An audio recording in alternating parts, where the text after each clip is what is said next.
Hello everyone, welcome to my first devlog for my first game. This is the game Telemachus. I had a brief announcement video earlier where I kind of mentioned that I wanted to make a game and I was going to be focusing on story-driven game development. So not just the gameplay being based around a story, but the narrative shaping things as far as what genre I am choosing for the game. A lot of people jump straight in on indie, especially game development. You'll see a lot of people will start out with, I'm going to open up Godot and I'm going to make something, or engine of choice. For me, I think it really makes sense to spend some time in pre-production, and that's where I am today in this video. So any visuals will be, I may show some recorded gameplay of other games I'm taking inspiration from, but I'm not going to be showing anything in particular of making stuff. With that said, I will be walking through the 9 questions every game developer should ask themselves. I did not come up with these questions. They came from Warren Spector. He is widely regarded as the father of the immersive sim. Games, even like Zelda Breath of the Wild, have taken inspiration from what he started back in the day with Deus Ex.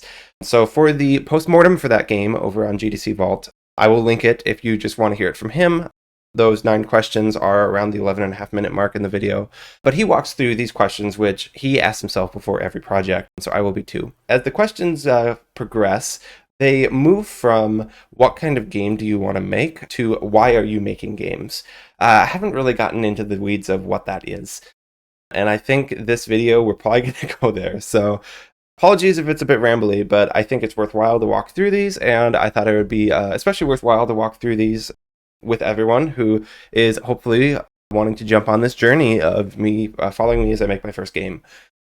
So with that said, we're going to jump in. Question number 1. What is the core game idea? I think that's supposed to be more of a give me a quick elevator pitch, but because this is a devlog, I'm going to go into detail. The idea is I want to retell a story from the Coliseum in ancient Rome, and instead of making a swords and sandals game, I'm going to be making a racing game.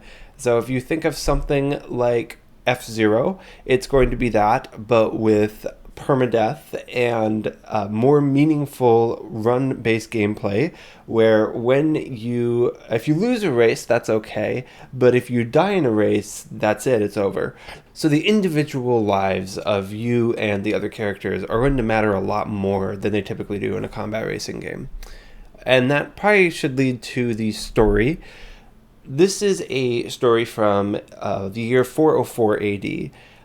Rome was in its decline, but not quite down yet, and the Coliseum was still a place where people went to watch slaves kill each other for entertainment. The life of a slave was not very valuable in Rome, and so it seemed like a reasonable exchange to end their lives for some fun. There was a man, though, named Telemachus, who didn't see it that way. He was a monk, he didn't live in Rome, but one day he was visiting Rome, and for whatever reason he found his way into the Colosseum.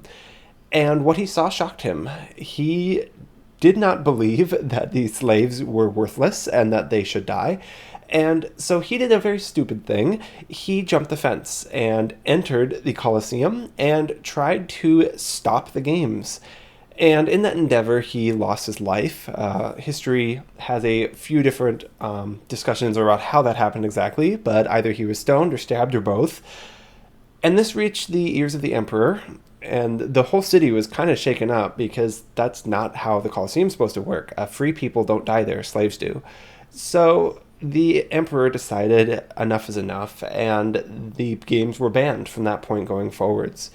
So it's very possible that the last drop of blood to dry in the Colosseum to this date is the blood of a free man who willingly gave it on behalf of those who were condemned to die already. And I think that's a really cool story to tell. Obviously, turning that into a video game directly doesn't quite work. In particular, I think the story lasted a total of 10 minutes. So I'll be retelling it more as a legend, and he'll have a little more staying power. You'll get to know him as a character before the main driving point of the story. But it's a story where you are not the protagonist per se.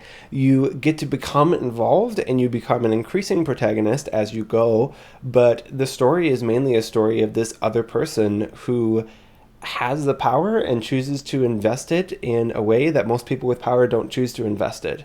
And because of that, it gives you choices and it enables you to carry the narrative forward in a way that wouldn't be possible otherwise. You're a slave. You don't have rights. You don't have value. You can't fight for your own freedom. But when a free man dies on your behalf, you then can. And that is the main idea behind the game. Question 2, we'll just keep moving. Why do this game? I think the reason to do this game is simply because I want to tell this story. I don't remember when I first heard the story of Telemachus. I know it wasn't very meaningful to me the first time I heard it, but in recent history, I was thinking through what I was wanting to do with my games and was reminded of the story, started looking it up, and the more I researched, the more I decided this was a story I wanted to retell in the form of a game. It has not been told in any other medium before. This is most likely your first time hearing the story. He was sainted for his actions, so if you Google Saint Telemachus, you'll find a handful of blog posts and a couple of Catholic archives, which is the only reason this story still exists today. Otherwise, it probably would have been forgotten to history. But it's not a common story, but I think it's a story that is worth retelling. And that is, why do this game? Because of this story. And I think it will be quite worthwhile to be able to share and live in that story and see what choices you would make in response. Question number 3, what are the development challenges? Is something impossible? No, I'm not really doing anything too complex here. The 2 touchstones I have are Star Fox and F-Zero. I believe both came out for the SNES. Don't quote me on that. Either way, they're very old games, and they absolutely, this game I'm making could have came out on PlayStation 1 or even something as old as the Nintendo 64, for sure. So this is not very complex in that sense. The few challenges I will have, one is story. I am going to start by telling a linear narrative, but because I want the player to be able to respond, it will be branching to a degree. I don't want it to be massively branching, but we'll see. The other dangers are dangers I faced before of standard things, scope creep, burnout, goes through my previous videos. I've dealt with these before and they're still there today. The ways I'm going to be mitigating those risks are by doing what I'm doing right now, starting with pre-production and planning. And I'm already doing some narrative design. That'll probably be my next devlog, is going into that. But yeah, I am taking some time with this one to plan for those up front, so I hopefully don't get into a place where it's running away from me and I have too much scope creep because the scope is well defined up front. Question 4, is this idea well suited to games? Yes and no. The no part I'll take first. This is a linear narrative, and I think linear narratives are best told through linear mediums, books, shows, whatever. The part where I think this becomes good for games is that I'm not focused per se on the story. The story everyone will experience the same no matter who you are playing the game, but you will be able to respond to the story. And I think that's the part that I really want to focus in on, of providing cheap ways out, even cheap ways to end the game by not caring about the main narrative, about saying, I know I was given this gift, but I can use it to my advantage instead of passing it forward. I'm not really going to have a defined morality in the sense that you respond how you respond and see how you feel about it. That's kind of the point. But it is going to, in that sense, be a little bit more of a branching narrative, which is something games are very good at. So I'm going to say yes. I think overall this is well suited to games, as long as I'm a good enough writer.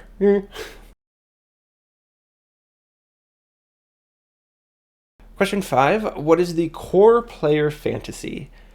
2 sides of this. One is the story and the moral spaces that you get to explore because of it. The other side is a little bit more straightforward. The same draw that games like Dark Souls or anything else has, where it is a power struggle of you start out weak and you become strong and eventually are able to earn your freedom.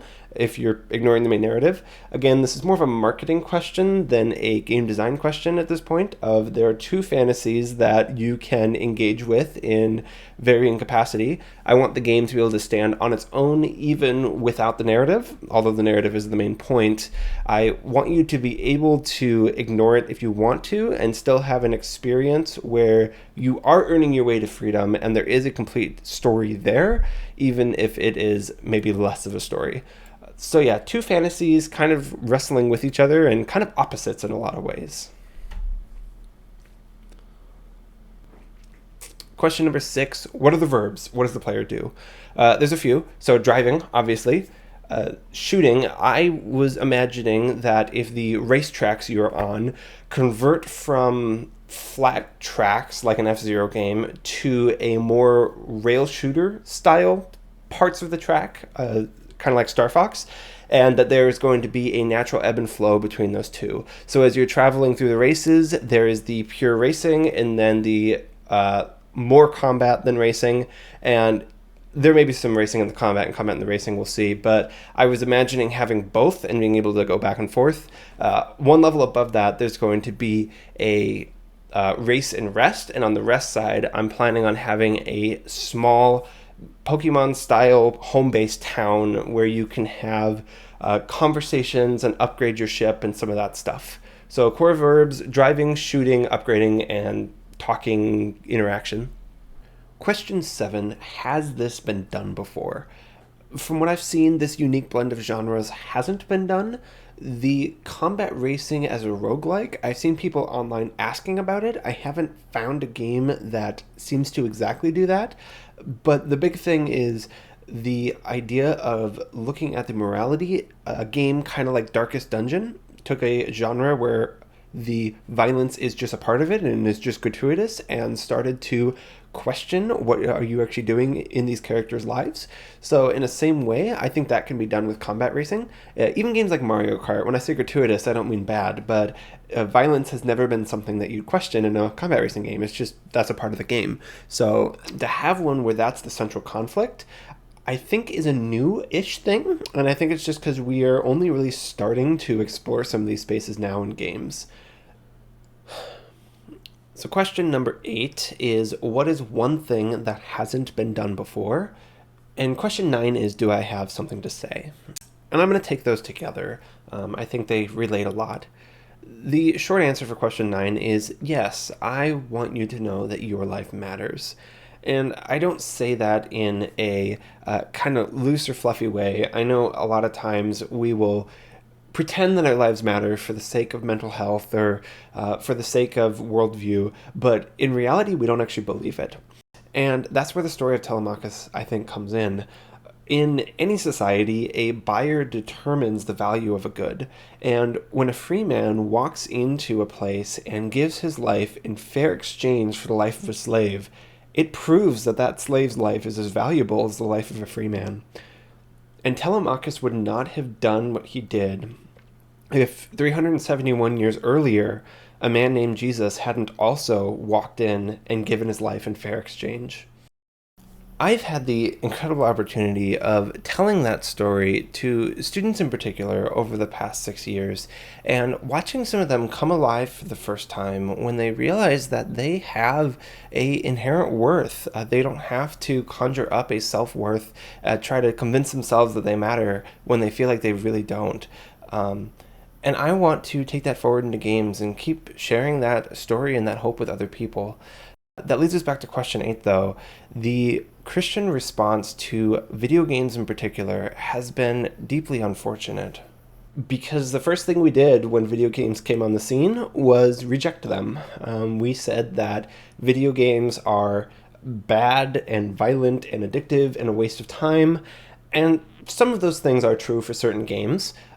I think that there is a wisdom in not playing every game that's made, but there is also a wisdom in realizing that this artistic medium is amazing, and there is so much that can be done in it and is being done in it. And we totally missed the boat on that one. The few games that I've found that carry the label of Christian game have almost always existed within a cultural bubble.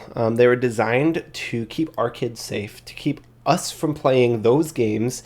And it's the idea of, if everyone's kids are playing in the street and someone says that's dangerous, I'm going to build a playground and a fence so my kids can be safe and everyone else gets to play in the street. And if you believe that it's dangerous for everyone to play in the street, wouldn't you want to offer a place for everyone to come?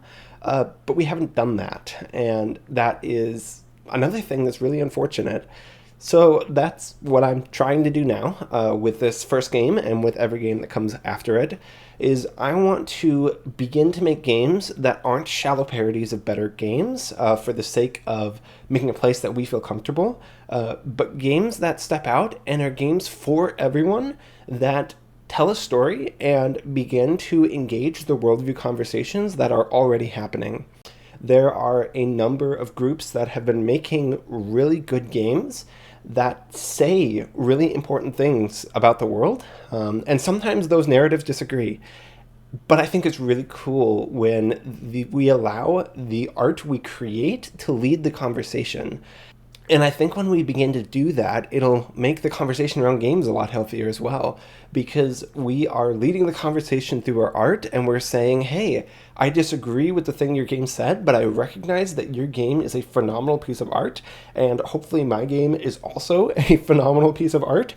I would love to see a lot more games that are in some way like Telemachus, that are sharing the hope that we have, and telling people that they matter, but doing it in a way that has a honest conversation, and doesn't railroad someone to a conclusion, but lets them explore the story, lets them experience the story, and then lets them consider what to do with it and what it means to them.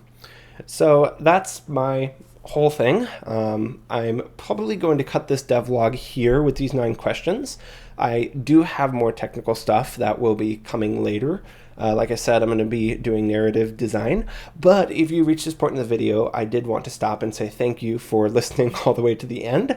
I would love feedback on anything. Any of the questions I answered, do you agree or disagree with my answers based on the game I'm describing? Do you think this game is cool? Do you think there's something I should change?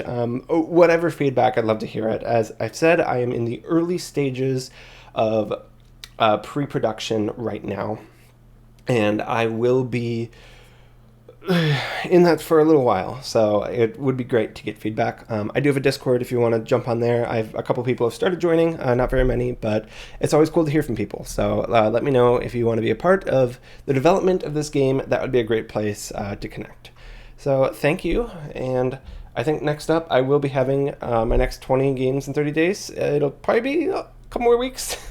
It's been a full summer, but it's been a good one, and thank you for watching.